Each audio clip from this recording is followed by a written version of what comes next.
예, 안녕하세요, 여러분. 미디어 문해와 주체적 사고 7주 공부를 합니다. 국립목포해양대학교 미디어 문해와 주체적 사고 7주입니다.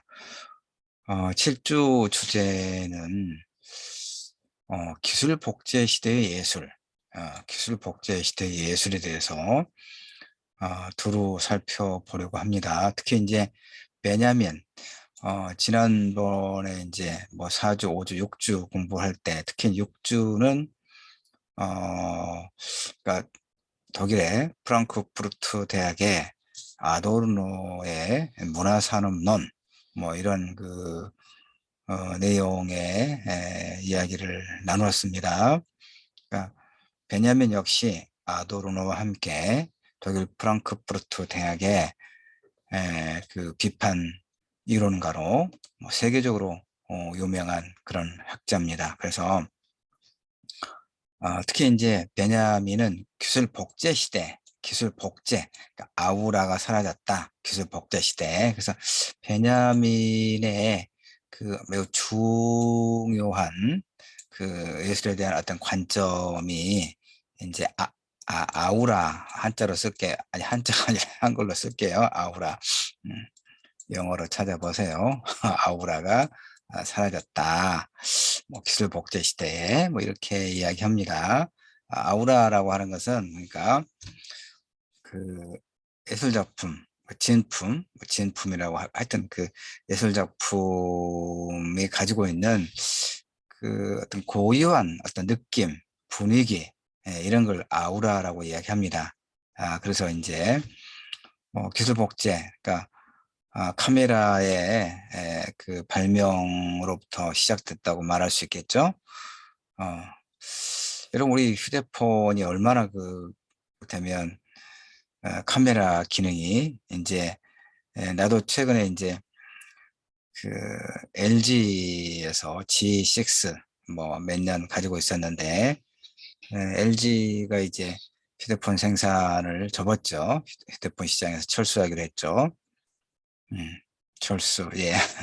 그래서 그러기도 하고 그게 좀 오래되니까 그 인터넷 기능이 굉장히 이렇게 좀 느려서 다른 건 뭐 괜찮은데 삼성 뭐 갤 시리즈 좀 최근 것으로 샀습니다. 그랬더니 카메라 기능이 얼마나 그 좋아졌는지 이렇게 셀카를 찍으면 이제 모공까지 이렇게 다 드러날 정도더라고요.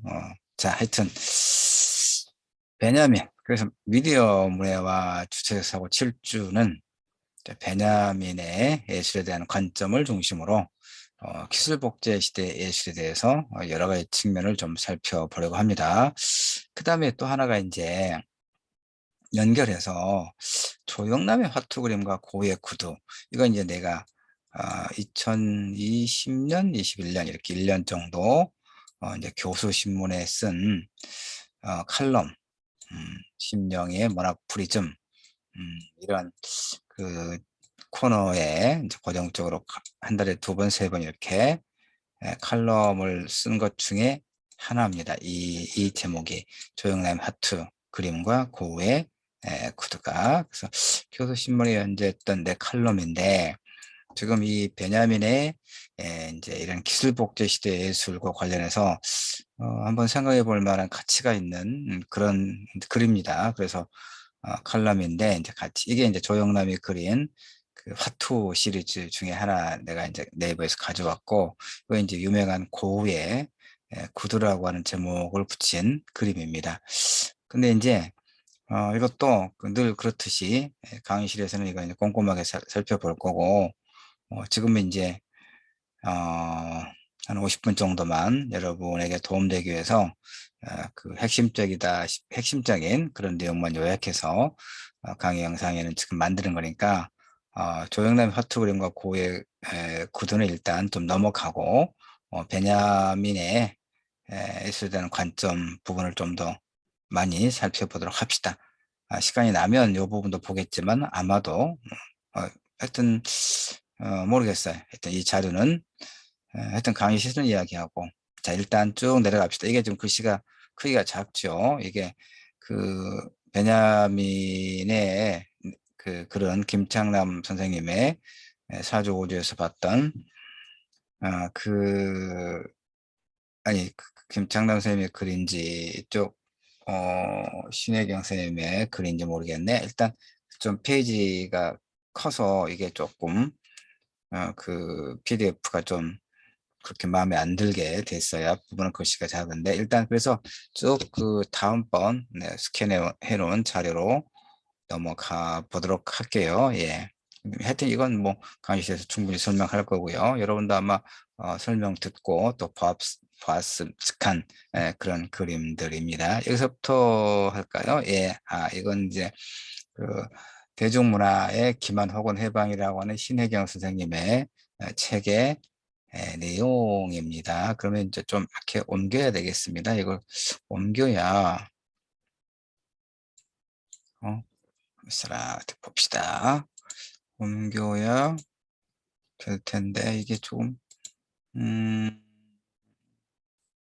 조금 마음에 안 들어요. 왜 이게 작으니까 이건 이제 사이즈를 맞추느라고 이게 좀 크게 하면 옆으로 가버리네. 어떻게 해? 할 수 없이 내 설명을 여러분이 편하게 듣기 바랍니다. 자, 베냐민 아도르노와 함께 독일 프랑크푸르트 대학의 교수로서 세계적으로 유명한 그런 이제 비판 이론가입니다. 베냐민 기술복제 시대 예술자 베냐민. 그러니까 이제 문화산업론은 누구의 논이었습니까? 지난번에 했던 여기 나왔네. 아도르노는 대중문화의 산물을 비유를 악의 음식에 비유했다. 이제 여러분 지난 시간에 아도르노의 대중문화에 대한 비판, 문화산업론을 통해서 대중문화를 비판했는데 대중문화의 어떤 측면이 문제가 있는가를 내가 지난 주차, 6주차에 수업자료 제목으로 지금 만들어 놓기도 했습니다.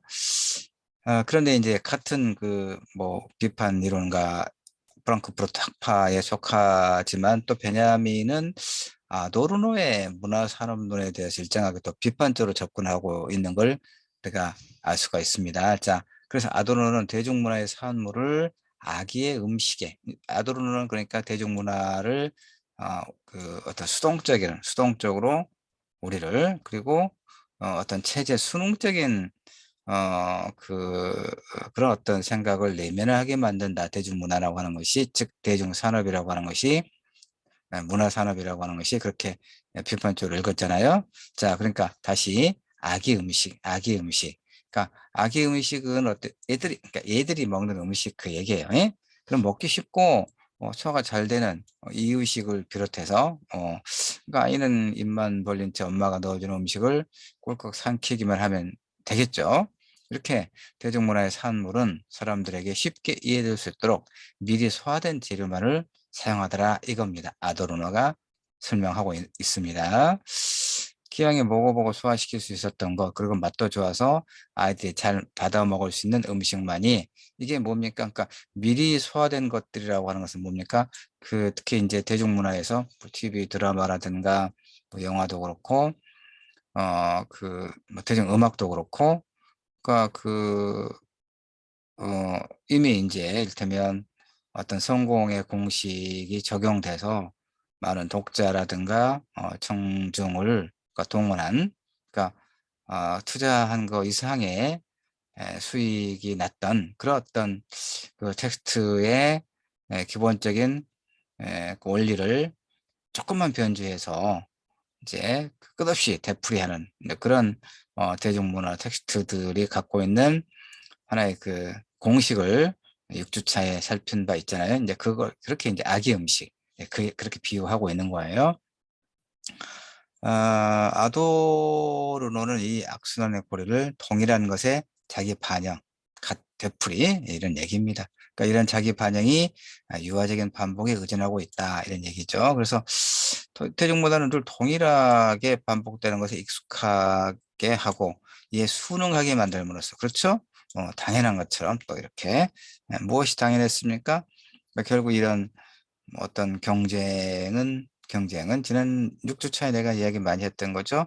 경쟁은 불가피하고 경쟁은 더 많은 생산성을 담보하고 뭐 이렇게 그런 자본주의적 생산 양식의 이데올로기를 무비판적으로 받아들이고 그런 체제에 순응하게 만드는 그런 이데올로기가 작동하고 있다라고 설명했습니다. 지난주에.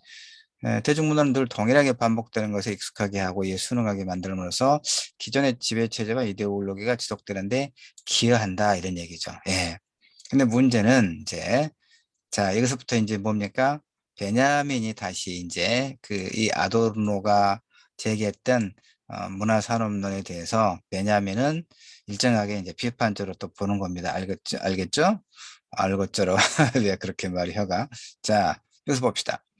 이제 만약에 오늘의 대중문화가 아도르노가 말하는 대로 대중 기만의 도구이기만 한다면 우리는 대중문화의 산물을 가까이에서도 안 되고 그것이 한눈을 팔아서도 안 되겠죠. 그쵸? 그러니까 대중문화의 산물을 보면서 즐거움을 얻는 것은 즐거움이라고 하는 수단을 통해서 우리를 노예화하는 폭력에 불과하기 때문에 그렇다 이런 얘기죠.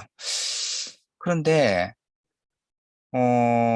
이렇게 대중문화가 현대 사회 속에서 우리의 삶 속에서 어떤 긍정적인 측면은 그럼 없는가? 아, 그렇죠.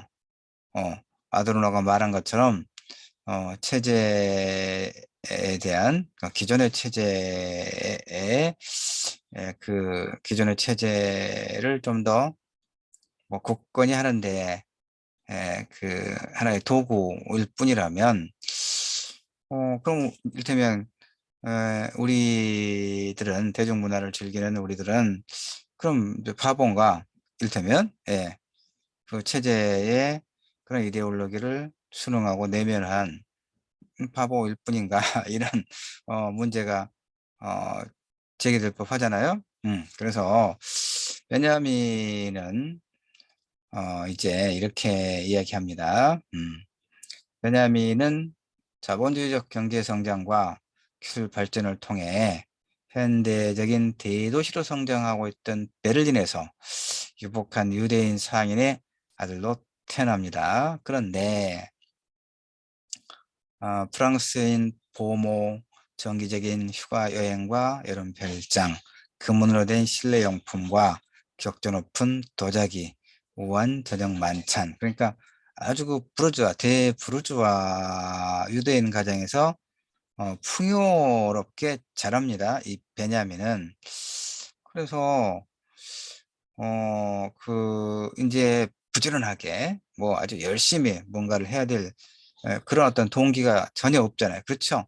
어, 아주 풍족한 그런 상태에서 살아가는 이제 그런 집안에서 유복한 집안의 소년이기 때문에 예, 주변 사람들의 보살핌을 받으면서 그래서 일테면 베냐민은 자신의 꿈을 거리는 행동, 그러니까 스스로 이제 표현을 합니다.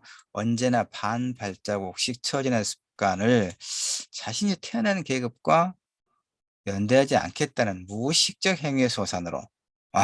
그러니까 아, 아도르노라든가 베냐민과 같은 유대계 청년 지식인들은 유대인의 자연스러운 기질이라고 생각되는 상업적인 장사꾼 근성을 매우 경멸하고 그러니까 그 이제 유대인들은 그 자신들의 고국을 갖지 못해서 여기저기서 이렇게 흩어져 살면서 이제 끊임없는 배척을 당하고 그랬죠.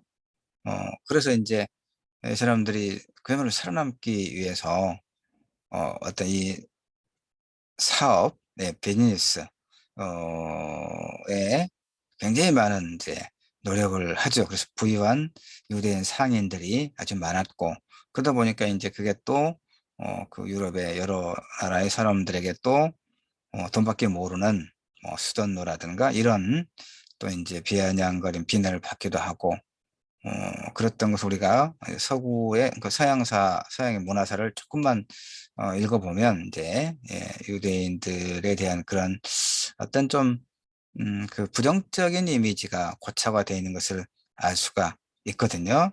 그래서 이제 이런 젊은 지식인들, 아도르노, 베냐민 이런 유대계 지식인들은 바로 유대인들에게 그 낙인 찍혀져 있는 그런 어떤 편견이겠죠. 이런 것을 매우 이제 그 달갑지 않게 하겠다. 이런 얘기입니다. 여기 뭐 아까 샤일록으로 대표되는 피도 눈물도 없는 장사꾼 이미지야말로 유대인들에게 고착화된 사회적 편견이죠. 예, 편견입니다. 그래서 이제 베냐민은 그의 부모들의 삶을 규정하는 이 자본주의 사회에 대한 거부와 경멸을 이제 그 기존의 문화를 이제 부정하고 비판하는 이런 어떤 생활 태도를 갖게 되었다. 뭐, 지금 그 얘기를 하고 있는 것이죠. 실제 생활에서의 무능력함, 비감에 젖은 머뭇거림, 그리고 병약함. 이거 이제 베냐민 레오스하고 일생 동안 놓아주지 않았던, 왜 그랬을까와 관련된, 그러니까 아까 내가 이야기했던, 매우 부유한, 유복한 가정에서 태어나고 자란 이 베냐민은 스스로 이를테면 무엇인가를 그 매우 그 열심히 하지 않아도 그런 물질적인 풍요로움은 주어져 있었기 때문에 대신에 바로 그것에 대한 어떤 반항, 저항감을 가지고 이렇게 실제 생활에서는 이제 어떤 뭐 이런 머뭇거리고 비영약하고 뭐 이런 것을 자신의 삶의 어떤 양상으로 삼았다. 이런 얘기입니다. 예. 자, 그렇게 하고요. 좀 넘어갑시다. 어, 그래서 베냐민은 이제 뭐, 그래서 베냐민의 이제 어떤 그 지적 특성을 이렇게 야누스적 두 얼굴, 그러니까 신학적 요소와 유물론적 요소라고 하는 것은 이제 음, 물질이 우리의 어떤 그 태도를 의식을 결정한다라고 하는 사회주의 공산주의적 이데올로기로 이렇게 변해가는 그 하나의 그 기본 토대가 되는 이론입니다. 예. 마르크스적 유물론자 유물. 예. 또 그러면서도 이제 그 유대인이기 때문에 유대교의 그런 전통적인 종교 영향을 또 받으면서 성장했기 때문에 그런 어떤 그 신에 대한 어떤 경배라든가 이런 그런 사상이 같이 섞여 있었다. 뭐 이 말이겠죠. 예. 지금 쭉 넘어가고요. 그래서 어,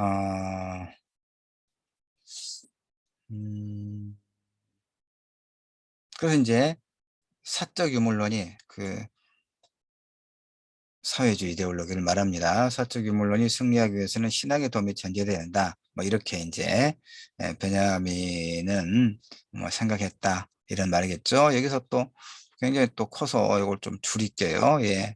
상당히 좀 불편하게 좀 되어 있습니다. 예.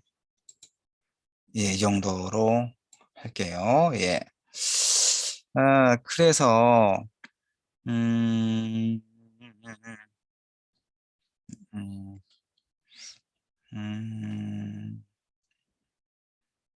음, 하여튼 지금 그 이제 베냐민이 어떤 그 상황 속에서 성장하고 그래서 어떻게 이제 세상을 읽어내고 이런 어떤 사유 체계를 갖게 되었는가 좀 요 얘기를 지금 쭉 하고 있었어요.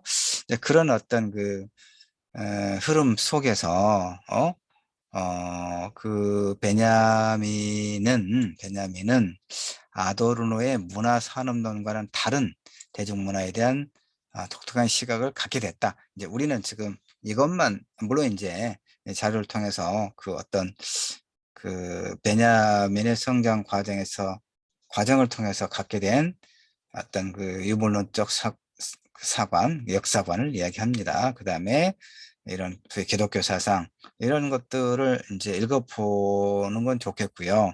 이제 그런 그 토대 속에서 아도르노가 대중문화를 비판하면서 그 사용했던 문화산업론이라고 하는 그런 그 어떤 개념을 어 베냐민은 자신만의 어떤 독특한 시각으로 아도르노의 그 문화산업론을 비판하면서 대중문화에 대한 자신의 어떤 관점을 이제 보여주고 있다 이겁니다. 그것의 핵심적인 것이 아까 아우라가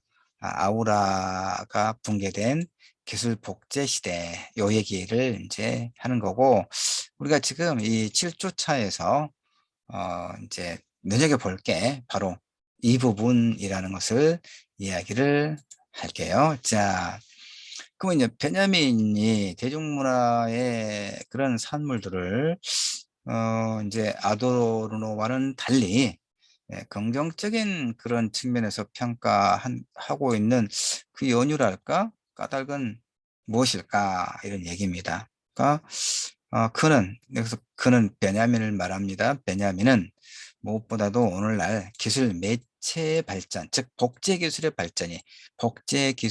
발전이 예술에 어떤 영향을 끼쳤는가를 이제 이렇게 그 살펴보는 거예요. 그래서 그의 시선이, 그런 시각이, 관점이 가장 분명하게 드러나는 논문이 그 기술 복제 시대의 예술 작품이라고 하는 이제 그런 논문입니다. 그러니까 이 자신의 글에서 베냐민이 이제 가장 주목하는 것은 오늘날 예술 생산 조건에 있어서의 기술의 발달, 기술 복제 시대, 기술의 발달.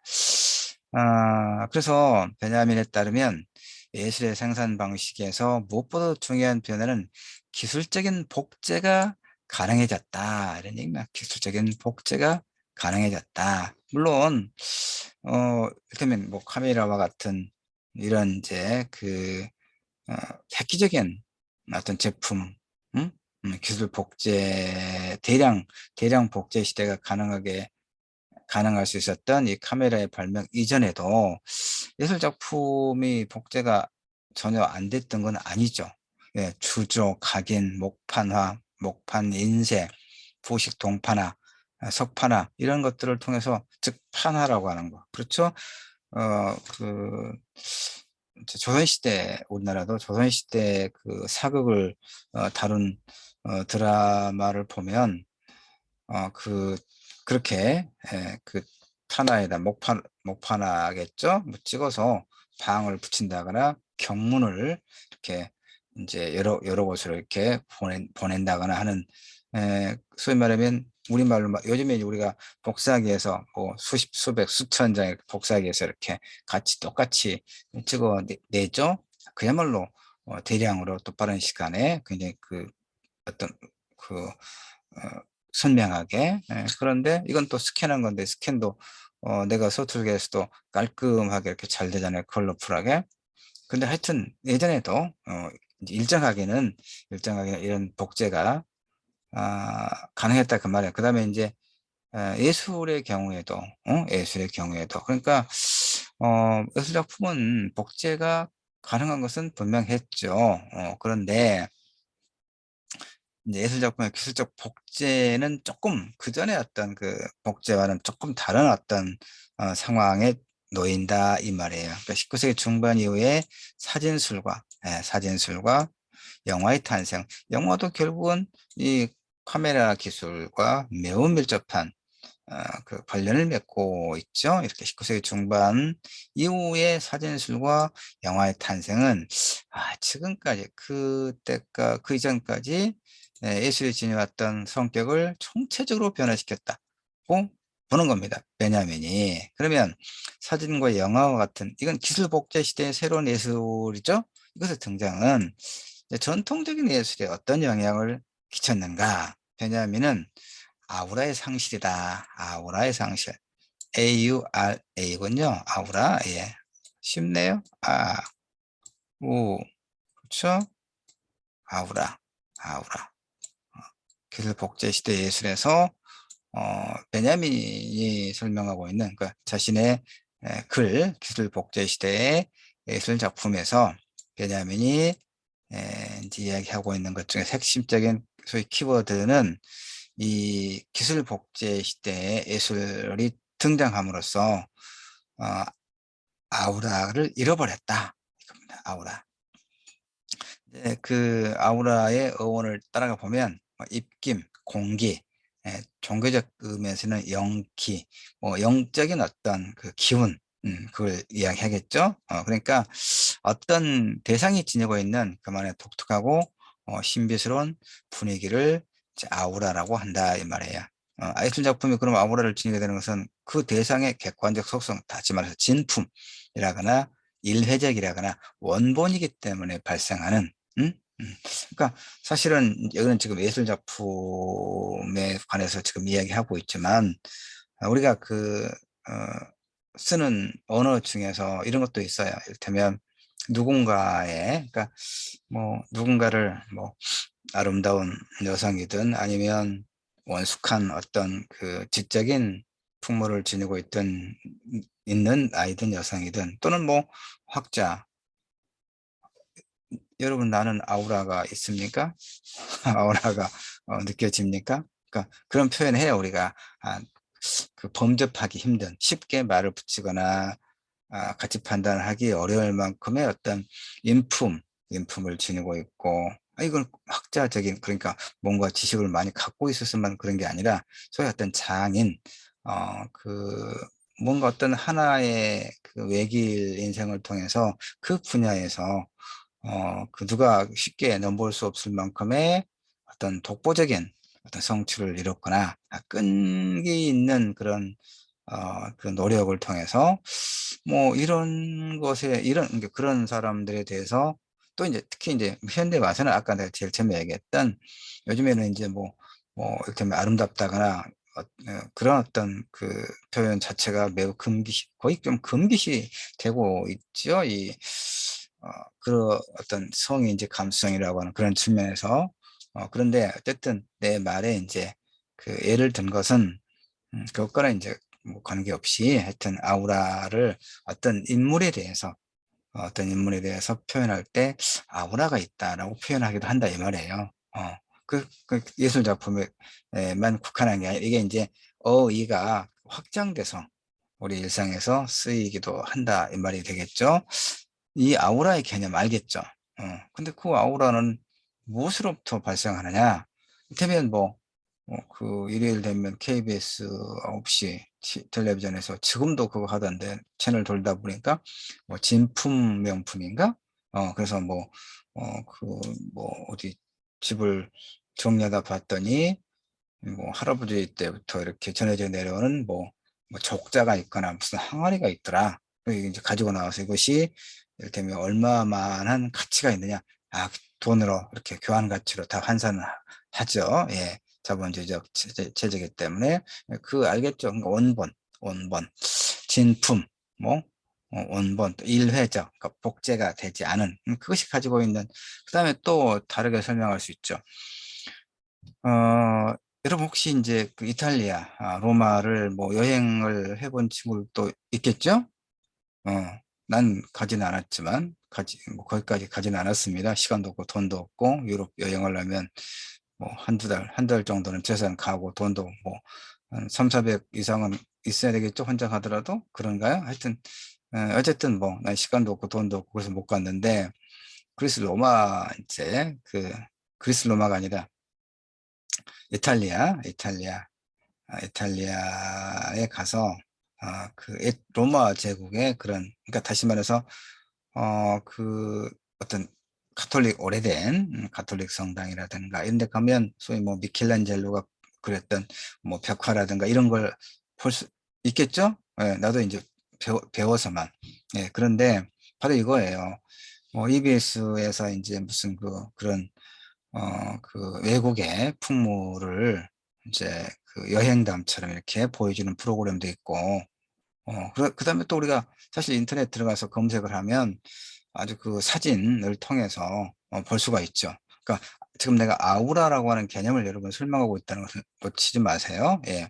그러니까 우리가 인터넷을 검색해서 그런 어떤 고딕 성당의 아주 웅장한 성당의 그 내부에 이제 천장이나 벽이라든가 이런 아주 유명한 그 화가들이 그린 그런 그림들을 우리가 아주 쉽게 감상할 수 있잖아요. 일단은 이 모바일 휴대폰을 통해서도 아마 검색하면 나오겠죠. 그러면 거기를 보고 이제 그런 걸 보고 우리가 참 물론 대단하다는 느낌은 일반적으로 갖게 되겠지만, 내가 말하는 것은 직접 가서 그 성당 앞에서 그 웅장한 성당을 이렇게 걸어 들어가서 그 거대한 그 성당 내부의 천장과 벽면에 그려진 그런 미켈란젤로의 천지창조라든가 이런 그림을 직접 대했을 때 갖게 되는 압도적인 어떤 그 소위 말하면 아우라를 우리가 인터넷을 검색했을 때 그 아우라까지는 느끼기는 어렵다. 그 얘기를 지금 하고 있는 겁니다. 알겠죠? 아우라의 개념이 무엇인가? 그 다음에 아우라를 느끼게 되는 하는 메커니즘은 무엇인가? 그 얘기를 지금 조금 길게 했어요. 왜냐하면 아까도 얘기했지만 베냐민의, 그러니까 아도르노의 문화산업론, 대중문화가 가지고 있는 부정적인 측면을 이제 비판했던 아도르노의 문화산업론을 베냐민은 비판적으로 또 보면서 이제 대중문화의 어떤 그 관점을 새롭게 제시하고 있다. 그런데 그게 이제 기술복제 시대 예술작품이라고 하는 베냐민의 그 논문에서 그 베냐민의 문화에 대한, 대중문화에 대한 생각을 이야기하고 있다. 그리고 핵심적인 것은 기술복제 시대인데, 일단 예술의 생산 방식에서 매우 중요한 변화가 기술적 복제가 가능해졌다라고 하는 것이고, 19세기 중반 이후에 사진술의 과 영화의 탄생으로 말미암아 예술이 지녀왔던 성격을 총체적으로 변화시켰다. 그것은 기술복제 시대의 새로운 예술의 등장은 그럼 전통적 예술이 어떤 영향을 끼쳤느냐? 아우라의 상실이다라고 보고 있다. 아우라가 어떤 개념이고, 아우라는 무엇을 통해서 소위 말하는 발생하는가를 쭉 설명을 했어요. 알겠죠? 예. 그 다음에 여기는 이제 여기도 이제 모나리자를 또 이 글에서는 예를 들어 설명하고 있는데, 나는 이제 그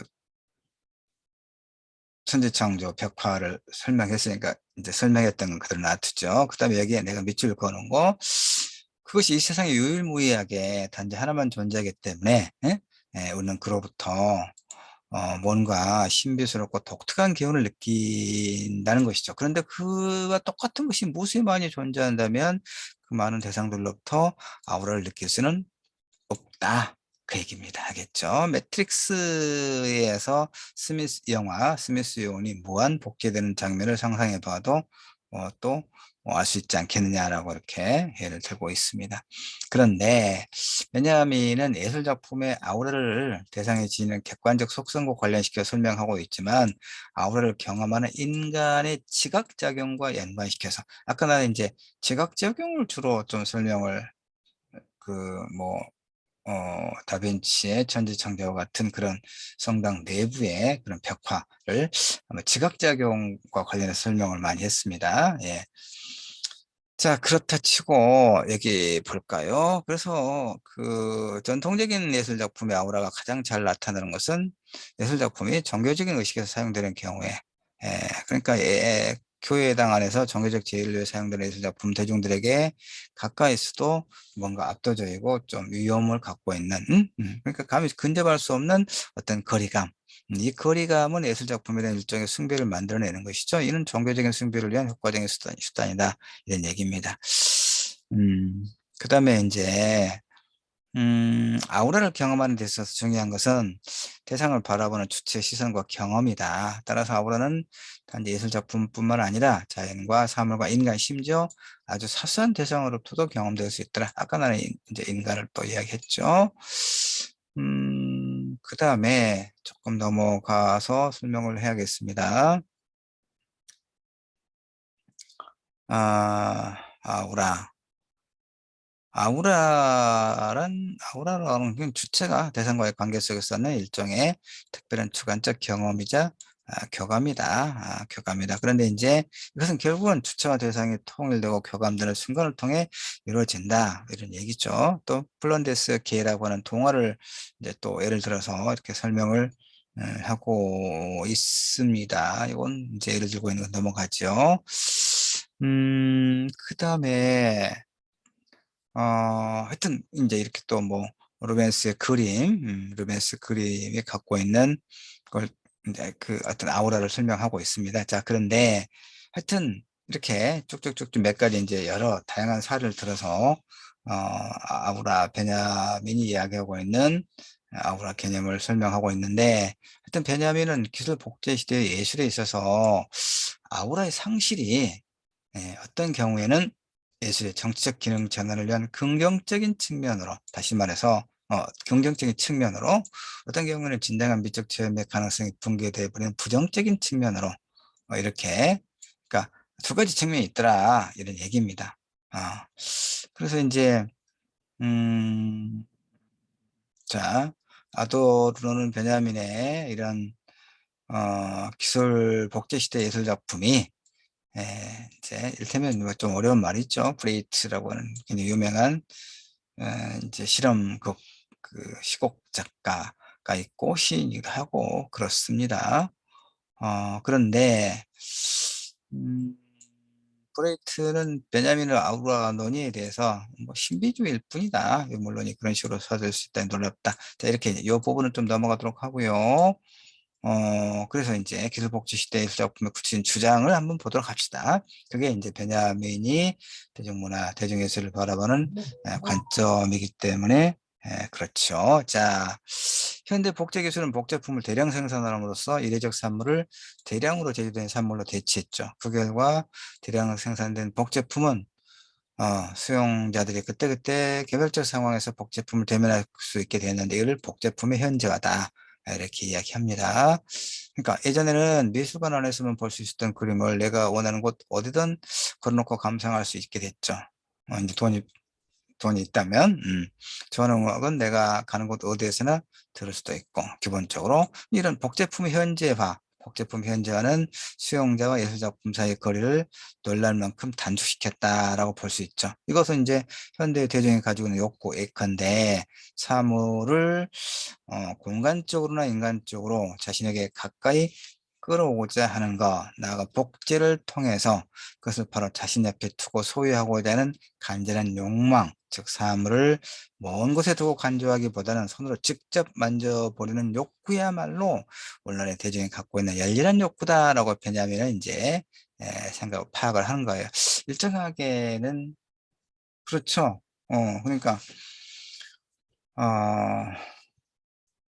자연 상태에서 그 꽃을 우리가 보면, 그러니까 그 산책길에 보면 들꽃이라든가 이런 갈대라든가 때에 따라서 그 상태, 자연 상태 산책하면서 바라보는 그 꽃들의 자연도 아름답잖아요. 근데 때로는 이제 그것을 또 꺾어서 이제 집에 가져와서 꽂아 놓기도 하고 그렇죠. 바로 그 사소해 보이는 그런 어떤 행위를 이제 베냐민은 이렇게 설명한다는 거예요.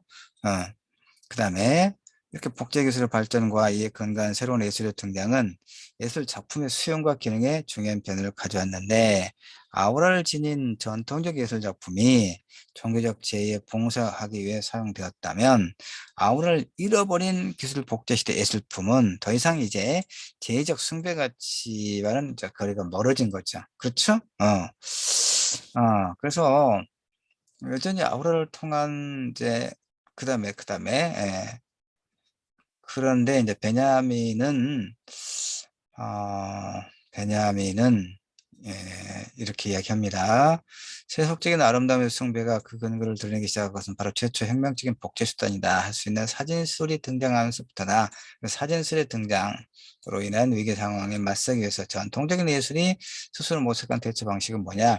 예술 추상적 혹은 예술을 위한 예술론이다, 이 얘기입니다. 자, 좀 서로 다른 맥락 같지만 연결되고 있습니다. 내가 몇 번 이야기했습니다. 예술을 위한 예술, 그다음에 인간을 위한 예술. 그렇죠? 네, 지난번에도 그 서로 상대적인 개념들을 설명한 바 있습니다. 그러니까 예술을 위한 예술이라고 주장하는 예술 추상주의는 어떻게 어떤 그 연원을 통해서 그런 하나의 관념이 돼도 되느냐. 다시 예술추상주의 혹은 예술을 위한 예술론은 유미주의의 이념을 주장하는 예술적 모토, 유미주의, 아름다움을 추구한다 이런 얘기입니다. 다시 말씀 여기 예술은 그 자체로 하나의 목적이므로 아름다움이라고 하는 고유한 가치 외에 실제 삶과 관련된 다른 목적을 위한 수단으로 간주되어서는 안 된다. 이것이 이제 예술의 자율성이라고 하거든요. 예술의 자율성. 예술은 그 자체로 어떤 자족적인 그 어떤 뭐 특질을 가지고 있다. 그래서 이제 요용성과 효율성이 모든 가치 판단의 기준이 되는 근대사회의 가치관과 삶의 방식에 대한 비판, 원래는 그랬답니다. 본래는. 그러니까 오직 예술은 유용성과 효율성이라고 하는 자본주의적 잣대에서 벗어나서 순수한 아름다움을 추구하는 것으로 평가받을 수 있기 때문에 본래는 이제 이 예술지상주의라고 하는 것이 이런 개념에서 시작됐다 이런 얘기입니다. 그런데 이제 그런데 베냐민에 따르면 예술의 아우라가 유익에 처하면 처할수록 전통적인 예술은 예술지상주의와 유미주의를 통해 순수 예술이라고 하는 이념 형태로 일종의 예술 종교, 예술 신학을 내세움으로써 스스로를 지켜내고자 했다. 그런데 음, 계속 이제 연결되는 설명입니다. 아우라를 상실해버린 기술 복제 시대의 예술은 더 이상 숭배 가치가 아닌 전시 가치의 대상으로, 그러니까 전시 가치가 절대적 중요성을 띠게 됐다. 그것은 왜 그러겠습니까? 결국은 그 어떤 예술 작품이 시장에서 얼마나 그 화폐로 교환될 수 있는가가 이제 중요하게 됐다는 의미가 됩니다. 이렇게 이제 숭배 가치로부터 예술이 숭배 가치로부터 전시 가치로 이행했죠. 이것은 결국 사진이라고 하는 새로운 예술 형태 속에서 이제 베냐민은 또 구체적으로 설명하죠. 자, 넘어가고요. 음, 뭐 소외라고 하는 소격 효과. 이게 이제 아까 그 브레이트라고 하는 이제 브레이트 소격 혹은 소외 효과. 그다음에 이건 러시아 이제 문해 이론가들 형식주의를 주장했던 문해 이론가들의 낯설게 하기 이런 개념을 갖다가 결국 이제 이런 뭐 영화라든가 만들었다라고 이야기합니다. 소격, 소외. 그러니까 무대에서 벌어지는 인물들의 행위와 감정에 관객들 완전히 몰입시켜서 그게 현실인 것처럼 그걸 보게 만드는 게 소위 리얼리즘 연극, 리얼리즘 극의 그런 방식이거든요. 그런데 그 흐름을 차단하거나 함으로써 관객이 감정이입을 이제 좀 어긋나게 하는 거예요. 그래서 그 객관적이고 비판적인 태도로 그걸 감상할 수 있게 만드는 연극의 제작 원리를 이제 특히 브레이트가 아주 매우 실험적으로 많이 활용을 했고, 그래서 소격 효과, 소외 효과 이렇게 이야기합니다. 다시 말해서 그 개념 자체는 이거죠. 우리가 친숙하고 당연하게 여기는 것을 눈에 띄게 만들고 기이하게 만들어서 그 사물에 대한 호기심과 탐구심을 발동해 만드는 연극 기법. 자, 이렇게 설명할 수 있겠고요. 음, 그래서 이제 결과적으로 보면 베냐민은 대중이 예술을 수용하는 지각 방식의 변화를 바라보는 거, 바라보고 깊이 있게 바라보고 감상하는 것으로부터 하나의 오락으로 변하다 이렇게 이야기합니다. 예. 음, 그다음에 그래서 뭐 예술작품 속에 완전히 빠져들어가서 그 관성과 일치가 되는 경험이야말로 자율적 예술작품이 우리를 경험하기 위한 본질적인 조건이다. 그런데 전시가치의 대상으로 등장한 기술복제 시대의 예술은 아우라를 지닌 예술작품처럼 그 앞에 무릎 꿇고 조아리기 위한 것이 아니라 그저 보고 듣고 즐기기 위한 감각적 대상으로 존재하더라. 그래서 베냐민은 전통적인 회화의 영역에서 관조와 몰입이라고 하는 개인적 수용 방식을 부정하고 이런 정신 산만한 지각 방식을 실험한 최초의 사례 다다의 예술 실험을 또 이제 설명하고 있습니다. 자, 그래서 인제 여러분 마르셀 듀상의 뭐 샘이라고 하는 이 남성 변기를 뜯어다가 전시해 놓고 이렇게 이름을 붙였었죠. 그래서 자 이게 인제 다다이즘이다. 그 중에 하나인데, 그러니까 이것은 뭡니까? 이게 예술 작품의 아우라가 파괴된 거죠. 그렇죠. 이게 남성 소변기가 어떻게 여기에서 무슨 우리가 예술 작품이 가지고 있는 고유한 아우라를 우리가 느낄 수가 있겠어요. 전혀. 오히려 뭔가 좀 어 그야말로 이게 바로 소격 효과. 예. 그런 거예요. 예. 소격 효과. 뭔가 좀 이질감을 느끼게 하는 것. 예술 작품에 대한 몰입을 방해함으로써 그럼으로써 도대체 인제, 그런데 우리가 궁금하게 되지 않겠어요? '저게 뭐지? 저게 무슨 예술이라는 거야? 저걸 갖다 놓은 의도는 뭐야?' 이렇게 생각할 수 있겠죠. 그래서 그다음에 인제 뭐 채플린의 또 연극도 그렇고, 그래서 인제 여기 보면 결국은 '예술의 어떤 기능이 이렇게 전환됐다.'라고 보는 겁니다. 베냐민의 이런 인제 설명에 의하면 아우라를 지닌 예술에서 아우라가 붕괴됐고, 숭배 가치의 대상에서 종교적 의례와 함께 이제 전시하는 가치 의 대상으로, 관조적 침잠은 그러니까 관조는 바라보는 것이고 침잠은 깊이 있게 생각하는 거단 말이에요. 느끼고, 근데 정신 산만한 유의다 표현이 재밌네요. 이렇게 바뀌었다. 아 근데 특히 영화 같은 경우, 그러면 이제 봅시다. 인제 일단 7주 요 부분에서 정리를 하면, 그러면 대중 인제 그 이 기술 복제 시대의 예술, 뭐 카메라의 등장, 또 영화의 인제 등장과 발전, 이런 걸 통해서 자 기술 복제 시대의 아우라의 상실, 어 그다음에 이렇게 어떤 숭배 가치의 대상에서 전시 가치의 대상으로 변화됐다. 이것은 결국 뭘까요, 여러분? 어떤 측면에서 그러면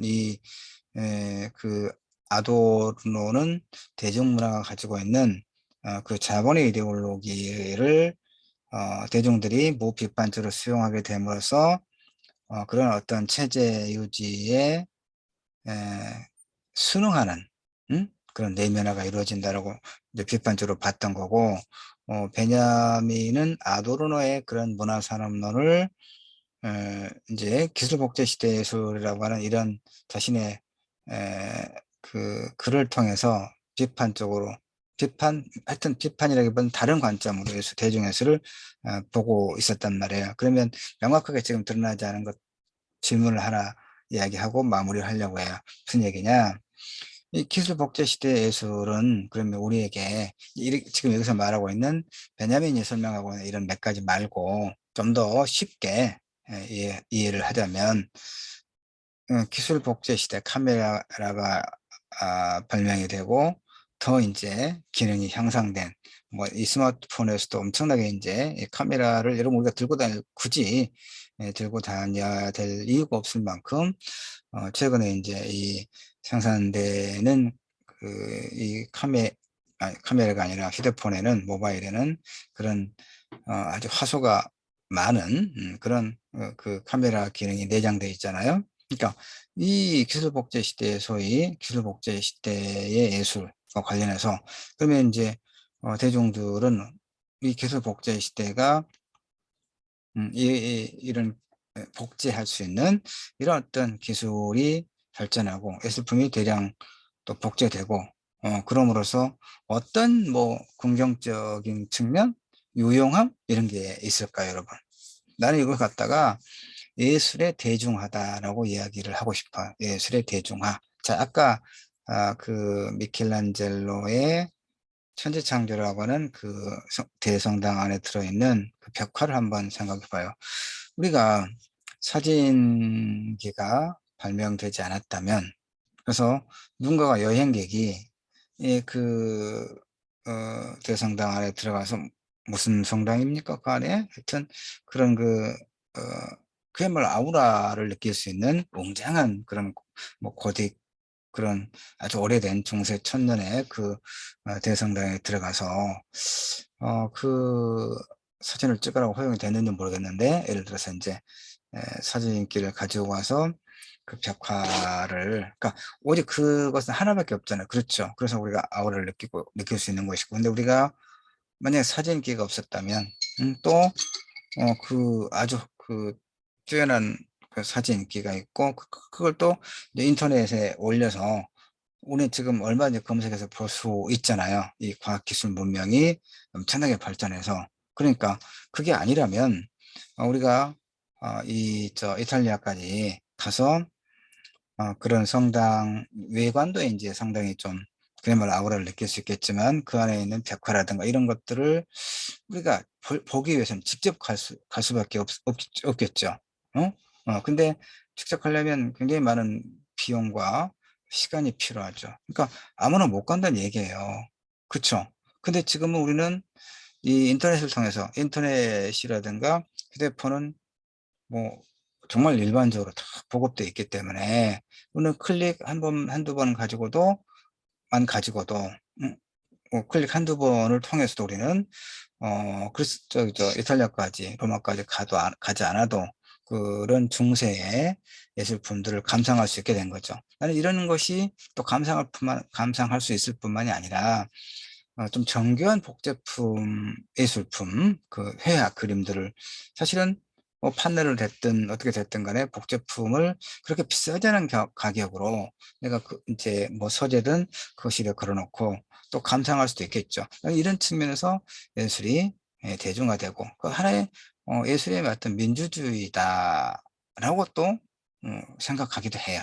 자, 일단 미디어 문화와 주체사고 제7주 기술 복제 시대 예술 이 부분은 일단 여기까지 할게요. 여기까지 하고 강의실에서는 이제 또 네, 교수님 칼럼도 그렇고 연결해서 예술 작품에 대한 뭐 아우라든 어떤 예술의 대중화든 그런 부분을 또 같이 짚어보도록 하겠습니다. 고맙습니다.